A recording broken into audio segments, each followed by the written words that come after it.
Oh, well done, Grandmother. Played like a professional. Oh, I think this is my favourite part of Christmas. The children are in bed, the strains of the day are over, and we can sit by the fire listening to Grandmother playing her organ. Yes, play us another one, Grandma. Oh, perhaps she'd better rest for a while. She has been playing for 5 hours. In the meantime, why doesn't Uncle Montague tell us one of his Christmas ghost stories? Oh, yes. Yes, a ghost story. Oh, my friends, I couldn't. Oh, all right, then. Oh, well, I can tell one if you really want me to. No, it was selfish of us to suggest it. You must be tired out. No, not at all. Honestly. Well, I am. Perhaps some other time. No, please let me tell you a ghost story. I want to. Please. Oh, very well. Right. I will. Now then, draw your chairs closer to the fire.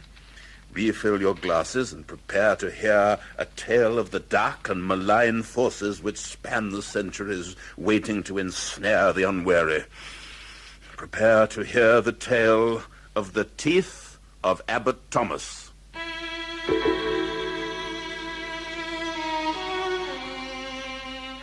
We present The Teeth of Abbot Thomas by Stephen Sheridan, with me, Alfred Marks, as the abbot.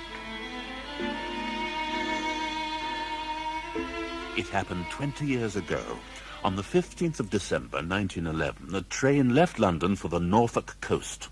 On board was a quiet, reclusive Cambridge academic called Dr. Seymour Lazarus Bonteen, who intended to spend the forthcoming festive season in scholarly seclusion. On arrival, he booked into a guest house run by one Mrs. Halliday, and there, little suspecting the sinister powers which would soon overwhelm him, he settled down to enjoy the one frivolous pursuit he allowed himself, translating the works of Plato into Sanskrit. Pancratium. Now, what's the Sanskrit for pancratium? Finished your breakfast, Dr. Bonteen? Yes, thank you, Mrs. Halliday. I trust everything was to your satisfaction. How was the bacon? Not as nice as the bacon I had here last year. Oh, it should have been. It came from the same packet. By the way, I found this in the toast rack. Ah, my hacksaw. I'll be needing that later. I'm going to board up all the windows. Really? Why? To help keep out drafts, of course. It's like an icebox in here. An icebox, my dear Mrs. Halliday. You've got 6 fires in here. It's probably colder inside a crematorium. Ah, you're only saying that because you've got a fever. I have not got a fever. No? Why are you all hot and sweaty then? It's probably because you smothered me with blankets and hot water bottles. You can't be too careful. Not with fevers. My husband died of a fever. No, he didn't. He asphyxiated after you nailed shut his bedroom windows during a heat wave. Well, that's what the coroner said. But I know what I know. Incidentally, have you seen my Greek to Sanskrit dictionary anywhere? A big red book? Yes, that's the one. I tore it up and used the pages as draft excluders. Oh, really, Mrs. Halliday? That's the 3rd one this week. As the weather was fine, Bonteen decided to spend the rest of the day visiting some of the rural churches in the area. Travelling by velocipede, he was able to take in no fewer than 5. However, upon arrival at the 6th, Crippledance Parish Church, he was dismayed to discover an insuperable impediment to his entry into that ecclesiastical establishment.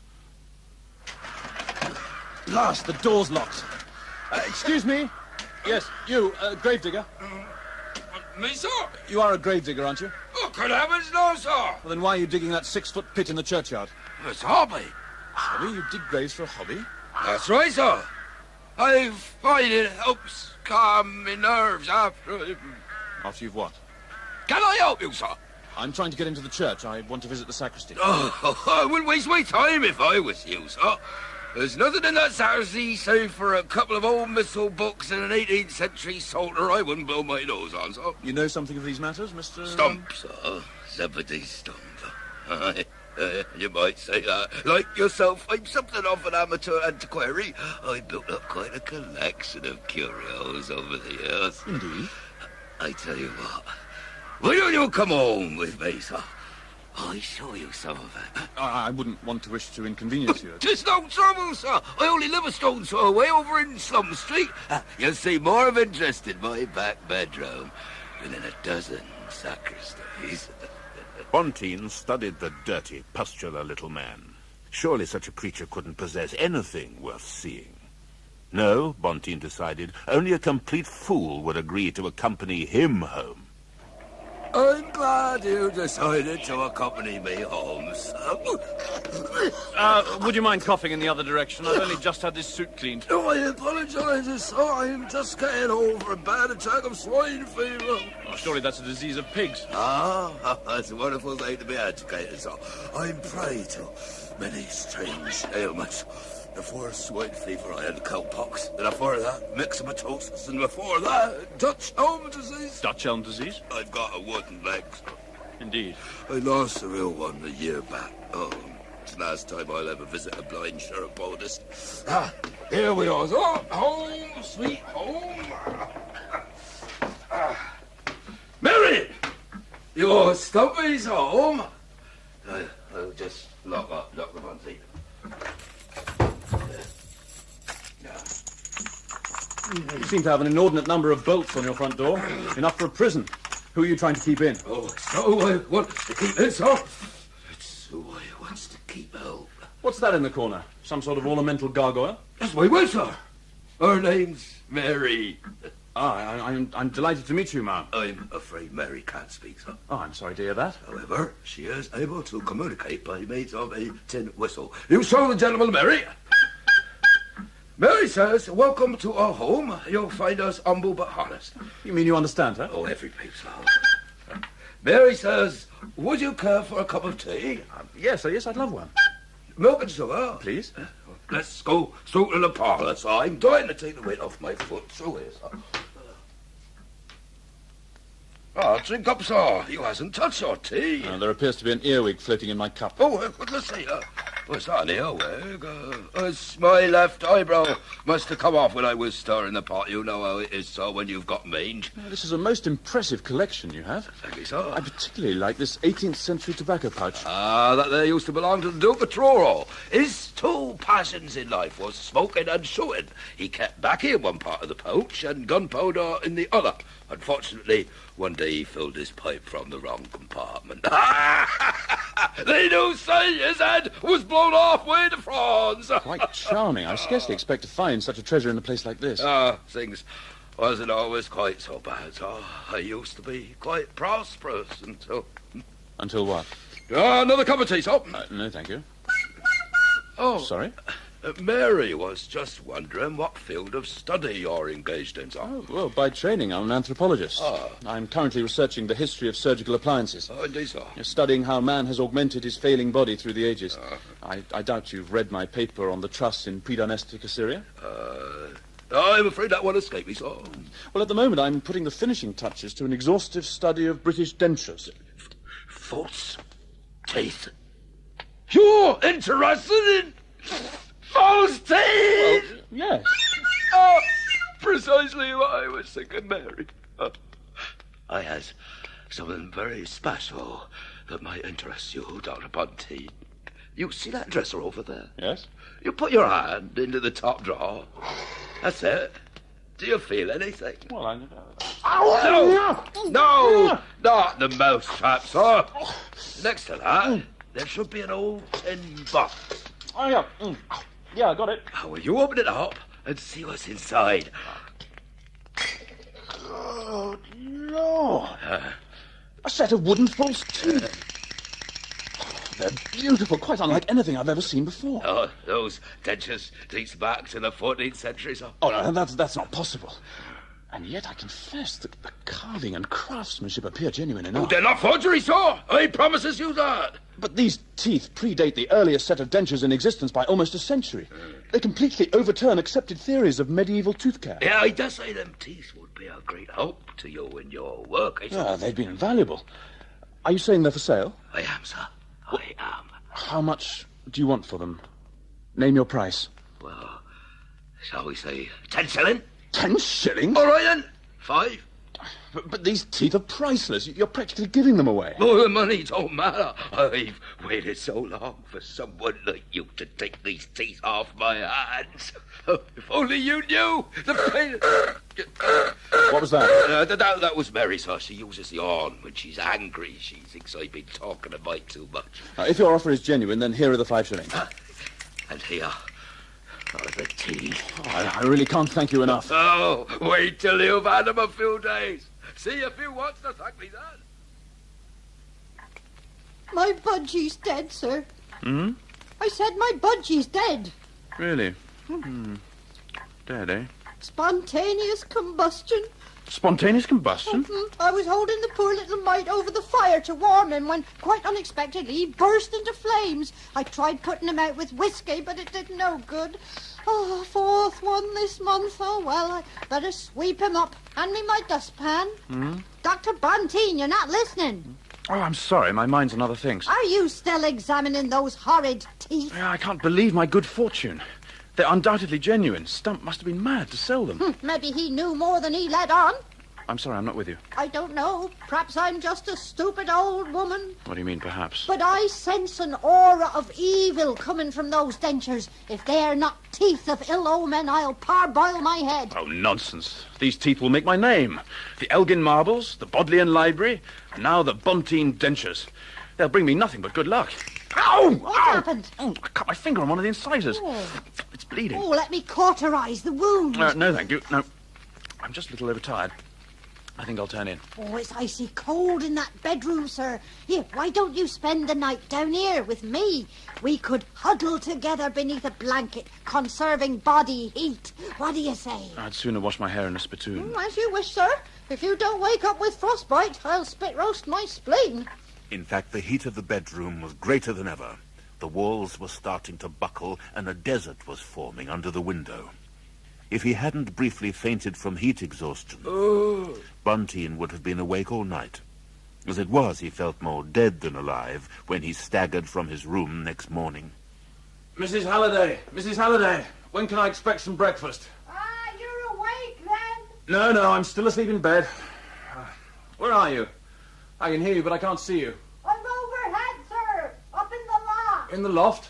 I'm putting down some extra insulation to help prevent heat loss. Oh, be careful. Don't worry. I've been up here before. The rafters are perfectly secure. I'm quite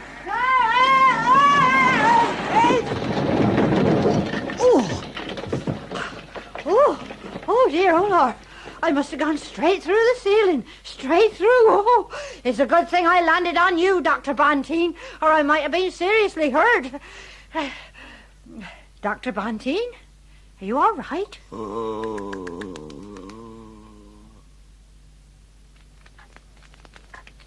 Oh, you look cold, Dr. Bonteen. Here, I'll move you nearer the fire. No. Ow! My trousers are starting to smoulder. Pull me back. Oh, no. What a lot of fuss he's making. Isn't it bad enough that I have bruising, concussion, and a broken ankle without you trying to give me third-degree burns? No. I'm just following doctor's orders. He said I was to be kept warm, not incinerated. Good heavens, woman, I saw a mirage earlier. A mirage? I thought I saw a hideous, deformed old crone go past the window. She was bent double with an enormous hump on her back. That was no mirage. That was me carrying a sack of coal to the cellar. What are you doing, sir? Have you seen my crutch? I'm going out. Oh, it's like the Arctic outside, sir. If you don't catch pneumonia, I'll stir-fry my sternum in a wok. I'm not going any further than the Three Jolly Plague Carriers alehouse. I need a drink. Barman, a pint of porter and a stool to rest my ankle on, please. Well, if it isn't Dr. Bonteen. I'm sorry, do I know you? Oh, 'tis me, sir. Somebody stump. Bonteen stared at the little man in disbelief, for the crooked, diseased, perverted old pauper, who was as far from being an oil painting as it's possible to get, had, overnight, been transformed into a fit, healthy man, full 30 years younger. His once twisted frame showed no sign of illness or deformity. Are you all right, sir? Shall I administer that alive? Oh, no, I'm fine, actually. It's just a shock. Oh. Can't believe how you've changed. You look almost human. Selling you those damn dentures was the best day's work I ever did. The dread curse is lifted from me. What do you mean? As soon as I got rid of them, all my ailments cleared up. Dropsy, scrofula, brucellosis, foot and mouth, all of them gone. I've even waved goodbye to my leprous hands. See, there's no danger of my fingers dropping off now. They're ever so firm. You pull them and see. Go on, harder. They're completely secure. Oh. Oh, well, that one was still a bit looser, but the rest is rock solid. I reckon I could hang from a doorframe by 'em, I do honest. Well, I fail to see what this has to do with the teeth. There's blood on them teeth, sir. Why else do you think I sold 'em for 5 shillings? No one who possesses them touches will ever know aught but misery and woe. Superstitious nonsense. Oh, you've only started to feel their evil power. Accidents, sleepless nights, failing of the oath, that's only the beginning. Soon you'll become prey to strange desires. Your living body will be a twitching tomb of unnatural passions. I've never felt an unnatural passion in my life. Unless you count that time. You think you're so clever with your fancy ways. You know nothing. You don't even know whose teeth they are. Well, whose are they? They are the teeth of Abbot Thomas. Oh, didn't he write Charlie's Aunt? That was Brandon Thomas. Oh, yes. Abbot Thomas was a medieval tyrant. A wicked man steeped in sin and infamy. The legends do say those teeth were made for him by the devil's own dentist. If you want my advice, you'll sell him the way I did. Until you do, may God have mercy on you, for the teeth of Abbot Thomas never will. Though by no means superstitious, Bonteen found Stump's words profoundly unsettling. His feeling of unease was further compounded by a number of bizarre accidents which engulfed Mrs. Halliday's guest house. However, Bonteen might have been willing to dismiss these as strange quirks of fate if the following had not occurred. Eat up your broth before it evaporates. I'm not hungry. Oh, pass me that box of nails. I'm putting some extra insulation round the doors. Here you are. Thank you, sir. My word, Mrs. Halliday. Has anyone ever told you what lovely old hands you have? Oh, now you come to mention it, no. Oh, they're very smooth. They're very attractive. The flesh, it looks firm and succulent. Oh, my hand! You bit it! Oh! I'm sorry. I'm so sorry. Oh! You've nipped out quite a chunk. Yeah, I don't know what came over me. I had this sudden, overwhelming urge to bite. Oh! You haven't been the same since you bought them teeth. Unnatural passions. Stump spoke of unnatural passions. What's that?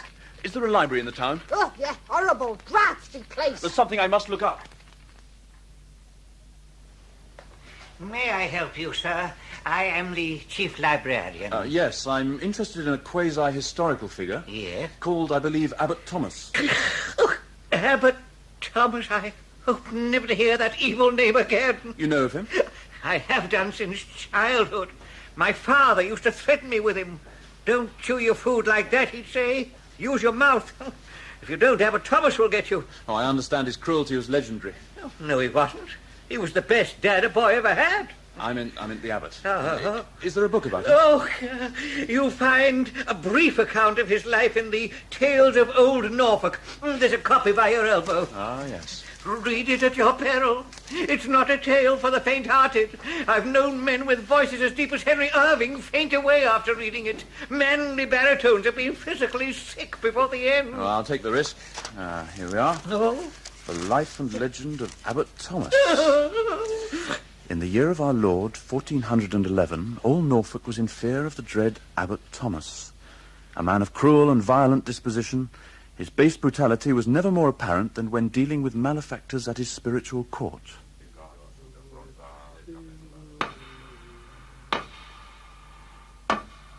This spiritual court is now in session.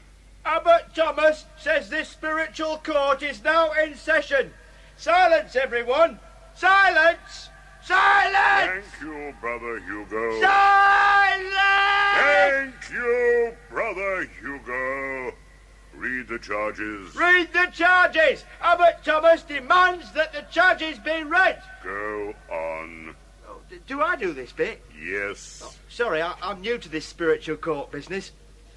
Nigel the Nettle Plucker, you are charged that you danced wantonly and naughtily on the Sabbath day in direct contravention of church edicts. This is a serious matter, Nigel the Nettle Plucker. What have you to say in your defence? What's wrong with a bit of jigging about? I was enjoying myself. A poor excuse. You have deliberately disobeyed church law. Do you know how I punish those who do that? Oh, no, right, Abbot Thomas. No, not that. How do I punish them, Nigel the nettle plucker? You bite them. I bite them? I chew them, munch them, and make them suffer. And that's what I'm going to do to you. Abbot Thomas has passed judgment. What a tense and dramatic moment. Don't commentate. Sorry. Mercy, great Abbot. Have mercy. Come here and be bitten. No, no.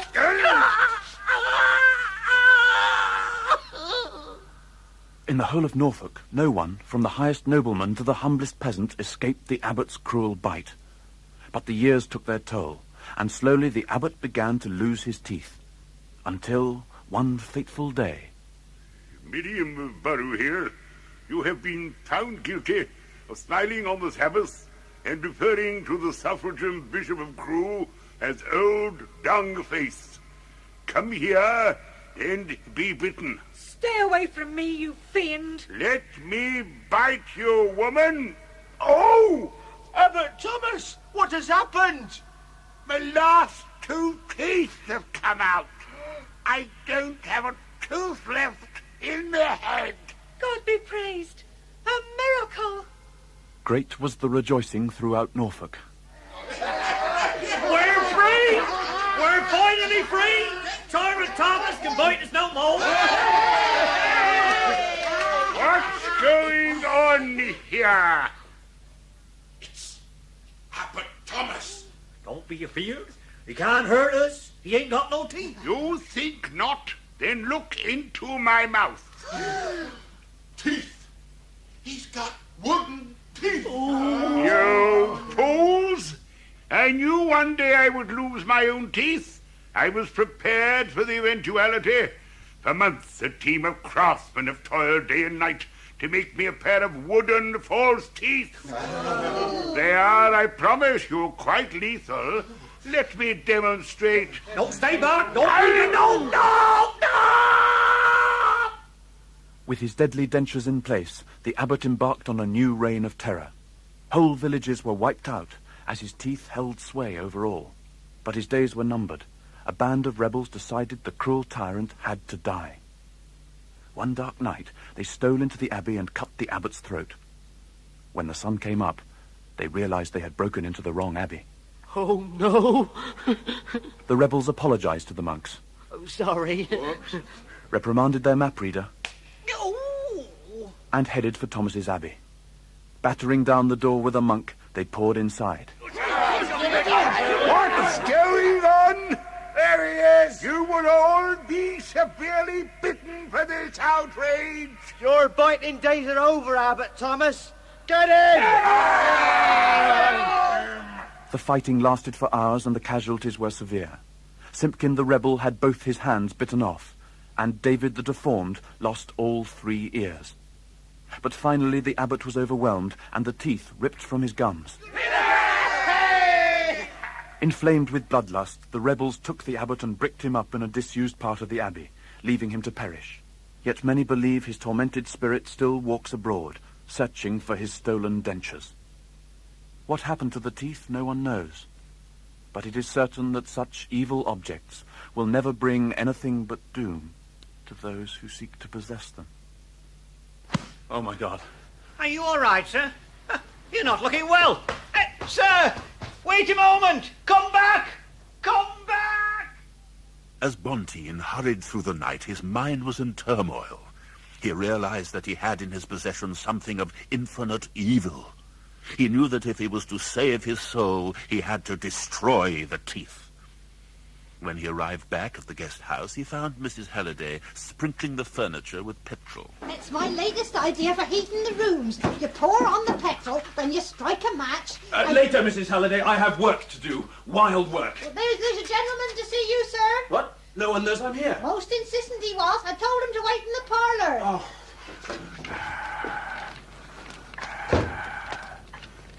Good evening, sir. May I help? I want something from you. I've already given. What? Well, aren't you collecting for charity? Help the aged or something? You fool, you mortal fool! I want my teeth! Who are you? You still don't know? Then feast your eyes on the face of Abbot Thomas. As the giant figure stepped from the shadows, Bonteen could see him at last. He had a large, grey head.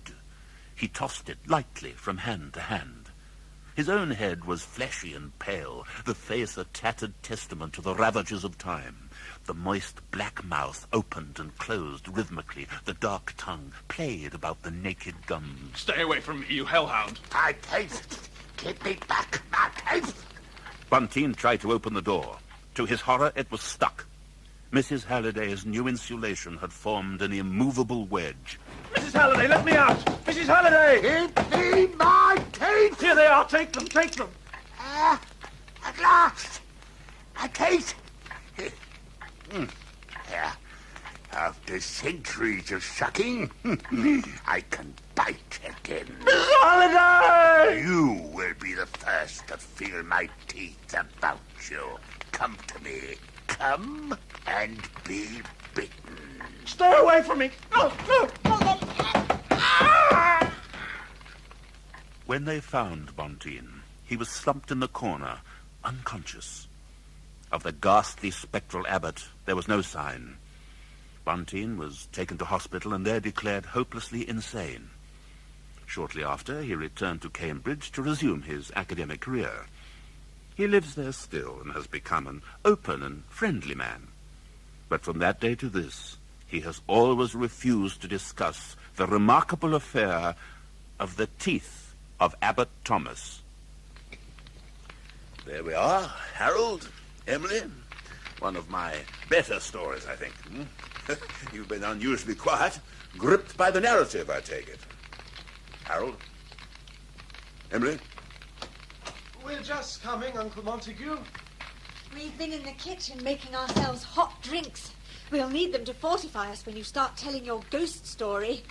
When I start telling it? Uncle Montague? What's the matter? Surely you didn't think we were still in here? Surely you haven't been telling it to yourself? I'm going to my room. Uncle Montague? I'll see you in the morning.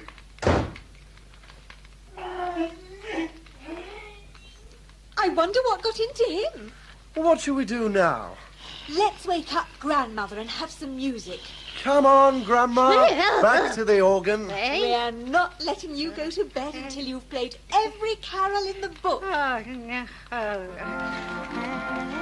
Merry Christmas, Harold. Merry Christmas. Merry Christmas, Grandmother. Where is it Christmas again? Yes.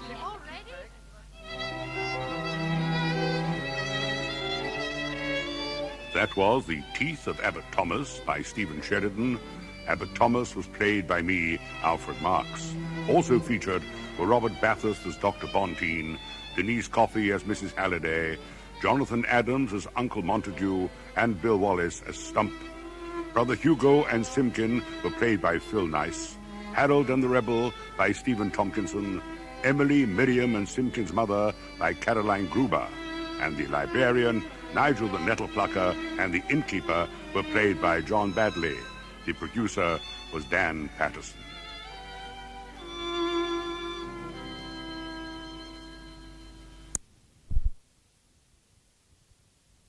That's what the coroner said, but I know what I know. Incidentally, have you seen my Greek to Sanskrit dictionary anywhere? A big red book. Yes, that's the one. I tore it up and used the pages as draft excluders. Oh, really, Mrs. Halliday? That's the third one this week. As the weather was fine, Bonteen decided to spend the rest of the day visiting some of the rural churches in the area. Travelling by velocipede, he was able to take in no fewer than 5. However, upon arrival at the 6th, Crippledance Parish Church, he was dismayed to discover an insuperable impediment to his entry into that ecclesiastical establishment. Last, the door's locked. Excuse me? Yes, you, gravedigger. Me, sir? Now, what's the Sanskrit for pancratium? Finished your breakfast, Dr. Bonteen? Yes, thank you, Mrs. Halliday. I trust everything was to your satisfaction. How was the bacon? Not as nice as the bacon I had here last year. Oh, it should have been. It came from the same packet. By the way, I found this in the toast rack. Ah, my hacksaw. I'll be needing that later. I'm going to board up all the windows. Really? Why? To help keep out drafts, of course. It's like an icebox in here. An icebox, my dear Mrs. Halliday. You've got 6 fires in here. It's probably colder inside a crematorium. Ah, you're only saying that because you've got a fever. I have not got a fever. No? Why are you all hot and sweaty then? It's probably because you smothered me with blankets and hot water bottles. You can't be too careful. Not with fevers. My husband died of a fever. No, he didn't. He asphyxiated after you nailed shut his bedroom windows during a heat wave. Well, that...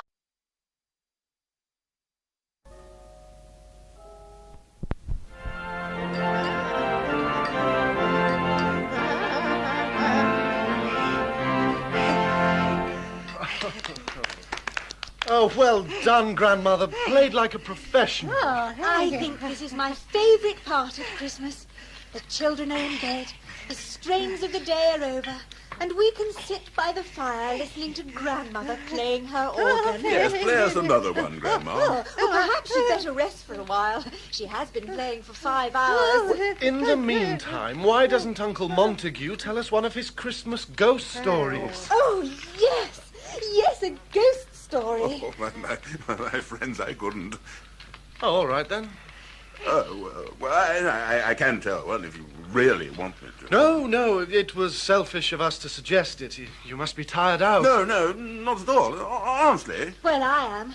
Perhaps some other time. No, please let me tell you a ghost story. I want to. Please. Oh, very well. Right. I will. Now then, draw your chairs closer to the fire. Refill your glasses and prepare to hear a tale of the dark and malign forces which span the centuries, waiting to ensnare the unwary. Prepare to hear the tale of the teeth of Abbot Thomas.